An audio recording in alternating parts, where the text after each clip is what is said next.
Don't close this video yet. If you have made it this far, it is because something inside you recognizes that you are tired of pretending that everything is okay.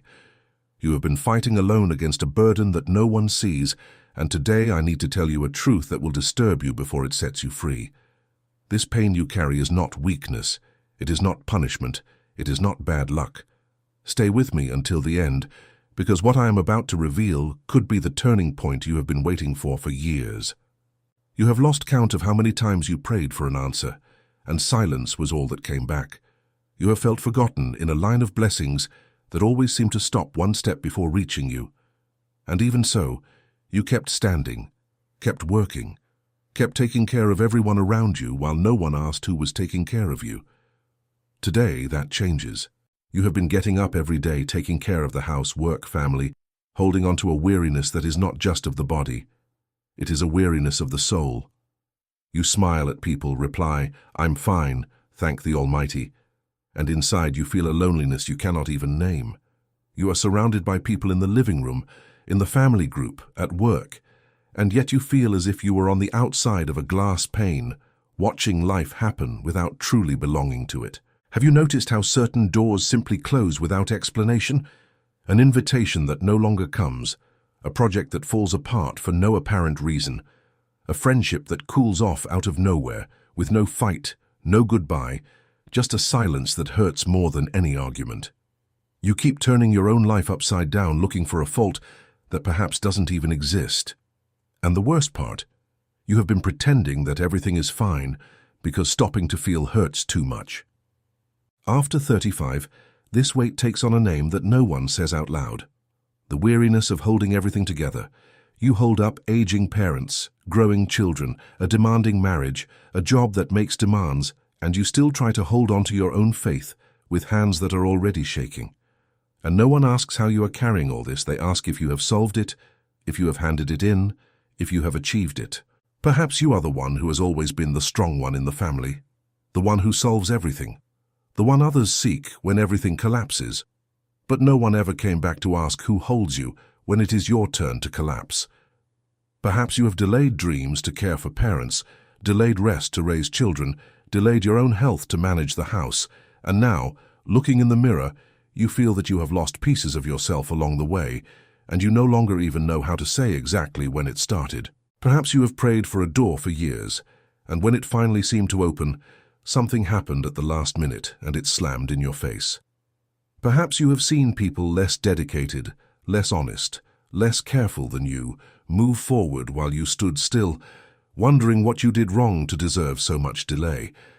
Perhaps you have faced a diagnosis, a loss, a separation, a debt that appeared out of nowhere, right at the moment when it finally seemed that things were going to get better. And perhaps in the middle of all this, you kept going to church, praying before sleep, trying to keep your faith standing, while inside you wondered, in silence, if the Almighty was still watching you. If you have ever felt this, even for an instant, I need you to listen carefully to what comes next, because this is not about motivation. It is about revelation. I need to tell you something that perhaps no one had the courage to tell you. This pain is not a sign that you have failed. It may be a sign that there is, over your life, a calling that the spiritual world recognized before you even understood the scale of it.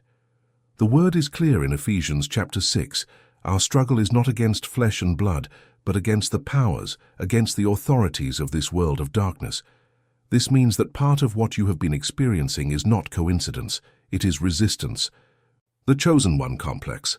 How to turn your isolation into your ultimate authority. Stay with me, because the next territory I'm going to open up with you is the most delicate of all. Why the attack against your life started so early, and why the Almighty allowed it to happen precisely to you. There is a spiritual logic behind the early suffering of those who carry a greater calling. Think about it. Why would someone as dedicated, as upright, as hard-working as you go through so many trials during the very phase of life when you should be reaping the harvest? Many people your age would tell you it's bad luck, that it's just life, that it's like that for everyone. But I want to propose another reading, a reading of faith. What attacks with such force rarely attacks what is weak. It attacks what represents a threat. And if your life has been the target of so many attempts at destabilization, this may, in fact, be an inverted portrait of your value. One does not surround a territory that does not guard something precious.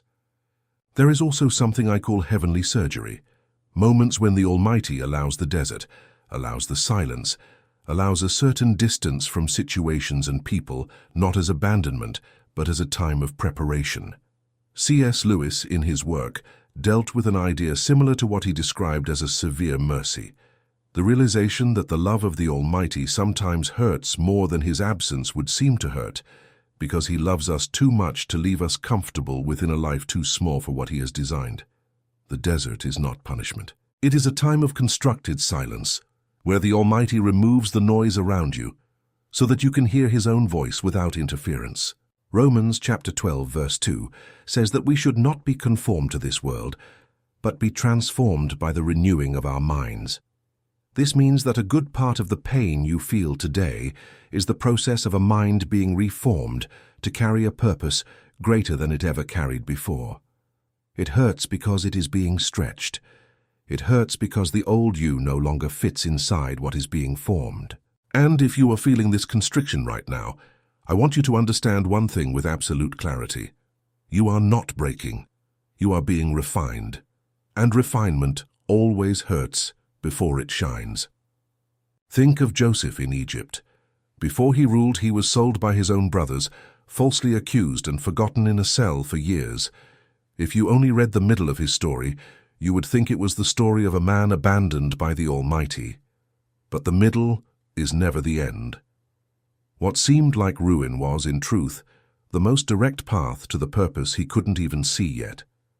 Think of David, anointed king while still young, yet spending years running away, hiding in caves, persecuted by the very king who was supposed to protect him. The anointing did not spare David from the desert. It was in fact the reason why the desert came. This should give you a clue as to how the Almighty works. He rarely delivers the promise before forming the character that will sustain that promise. And character is not formed in ease. It is formed exactly in those places you have been calling failure, in the silence after a dismissal, in the loneliness after a breakup, in the waiting after a prayer that seemed to go unanswered. There is still another layer to this revelation that few teach: time. The clock of the Almighty is not the same clock that governs your calendar, your deadlines, the demands you impose upon yourself. What seems like delay in your eyes may, in fact, be perfect timing in his eyes, because he is aligning at the same time people, doors, and circumstances that you don't even imagine exist, so that when your hour arrives, it arrives complete, and not by halves. That is why I have prepared this powerful digital book for you. The Chosen One Complex: How to Turn Your Isolation into Your Ultimate Authority. I wrote this material because I realized that many people who feel exactly what you are feeling right now have never had anyone explain this process with spiritual and biblical clarity, without exaggeration, without empty promises, just the word applied to the real pain of those who carry a greater calling.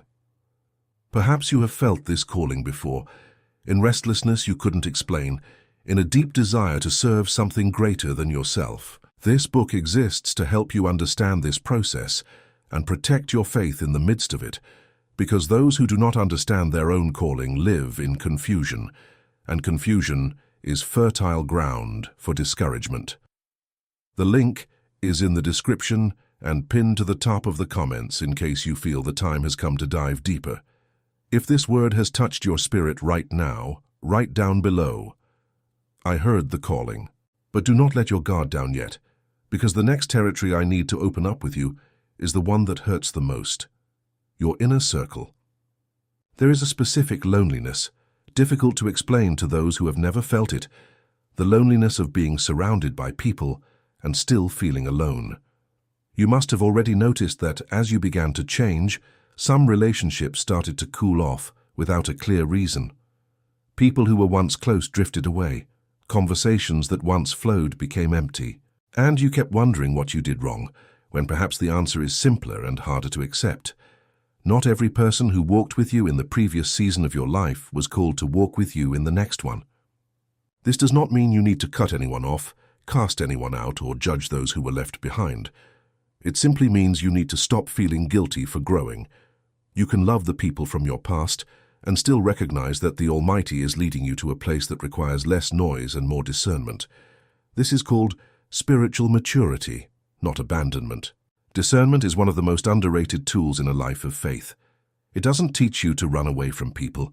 It teaches you to see clearly who you are and what the Almighty is forming in you, so that you do not get lost trying to please everyone around you. Because, let's be honest, how many times have you given up what you felt inside just to maintain peace on the outside? How many times have you swallowed a word, accepted a condition, or shrunk yourself in a room just so you wouldn't bother anyone? That has a spiritual name: begging for human approval instead of resting in the approval that is already yours before the Almighty. And here I need to be careful with you, because this subject bruises easily when taught poorly. This is not about eliminating people from your life, nor about distrusting those you love. It is about stopping the outsourcing of your peace. You can continue to love your parents, your siblings, your longtime friends, exactly as you always have, and still learn not to depend on their approval to know who you are. You can maintain the bond and let go of emotional dependence at the same time. You can remain present in the lives of those you love without annulling yourself to fit into what they expect of you. The grief of someone who is transforming also deserves to be named, because growing spiritually often means saying goodbye to a version of companionship you had with certain people, even while staying by their side. You can sit at the same family table as always and realize that you no longer talk about the same things, that you no longer understand each other with the same ease. And that hurts, because it is a real loss, even if no one has physically left. Acknowledging this pain is not weakness. It is honesty before the Almighty. And it is exactly here that the turning point happens, because the Almighty did not call you to live asking for permission to exist. He called you to wear an identity that was given to you even before you were born. Ephesians 6:11, of course. Put on the full armor of the Almighty so that you may take your stand against the devil's schemes. Notice that the command is to put on, not to manufacture. You do not need to create this strength from scratch with your own weary hands. You need to recognize that it has already been prepared for you, the belt of truth, so that you are no longer deceived by your own insecurities, the breastplate of righteousness, protecting your heart from everything that tried to convince you that you are worth nothing, the shield of faith, extinguishing the flaming darts of doubt that whisper you won't make it, the helmet of salvation, guarding your mind from the confusion that tries to paralyze you, and the sword of the Spirit, which is the word of the Almighty, the only weapon that cuts through any lie that hell has tried to plant about your story. You are not unarmed.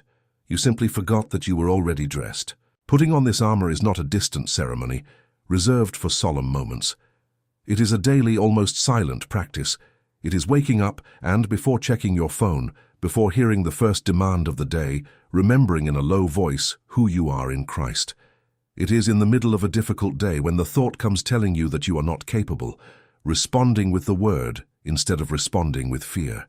It is when anxiety tries to take over your mind at night, choosing deliberately to surrender it in prayer, even without feeling immediate relief, because faith does not depend on feeling to be real.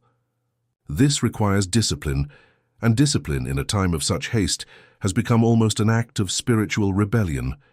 Setting aside 10 minutes of silence in a routine packed with demands is a way of saying, in practice, that you will not let the noise of the world decide the size of your faith.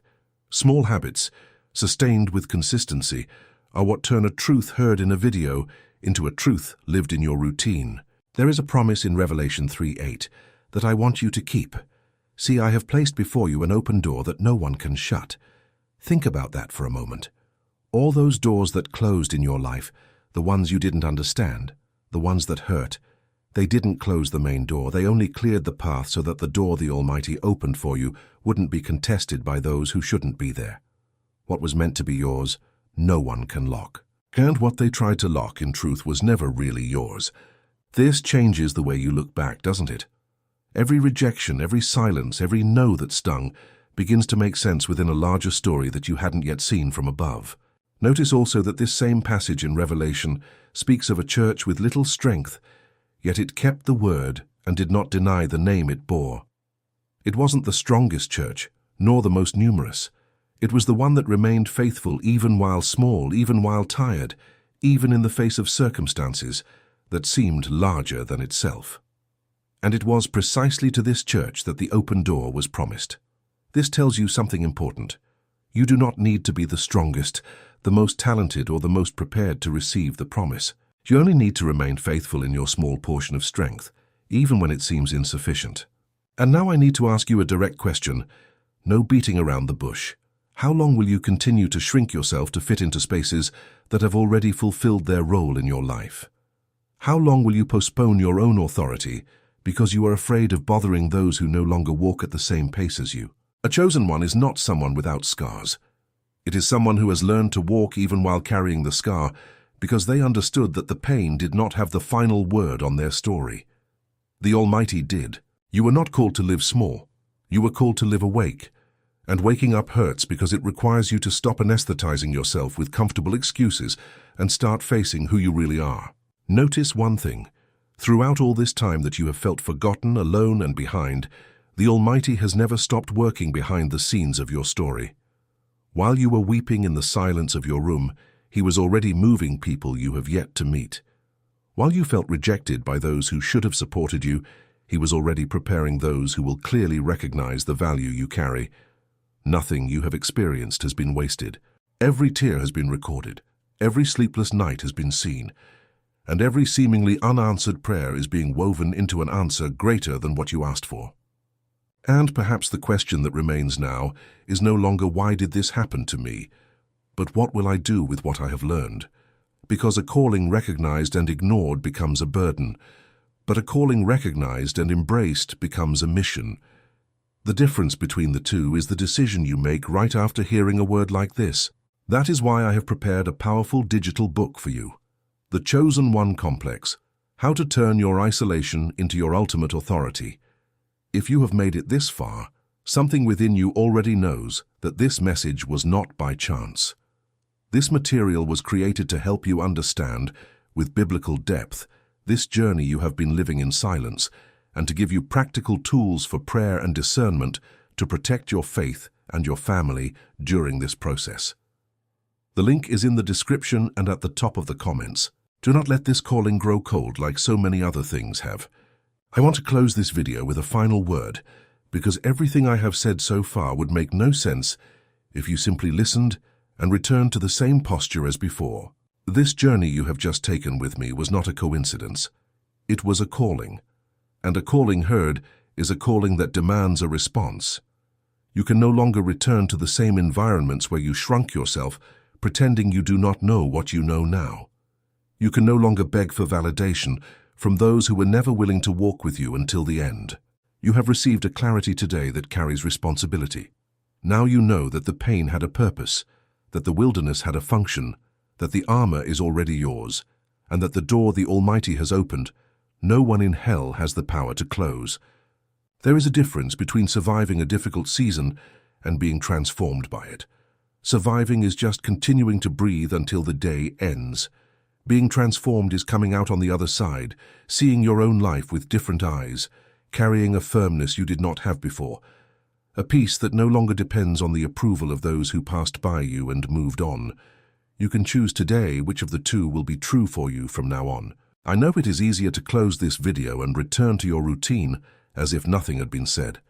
It is always easier to procrastinate. But each time a word like this touches you and you choose to ignore it, it becomes a little harder to hear the next time. Spiritual sensitivity is either cultivated or extinguished, and that depends on the small decisions you make right after moments like this. So before continuing your day, I invite you to say a simple prayer in your own words without pretense. Ask the Almighty to reveal clearly what the next step is, and ask for the strength to take that step, even with fear. You do not need to have all the answers now. You just need to be willing to walk. Rise today like someone who has understood once and for all that carrying a great calling hurts, but it has never been a sign of abandonment. It has always been a sign of being chosen. That is why I have prepared this powerful ebook for you. The Chosen One Complex: How to Turn Your Isolation into Your Ultimate Authority. to accompany you in the next steps of this journey with depth and care. The link is in the description and pinned to the top of the comments. If you are leaving this video different than when you arrived, write below, "I have been restored and sent," and go in peace, because from today on, you walk knowing exactly who called you.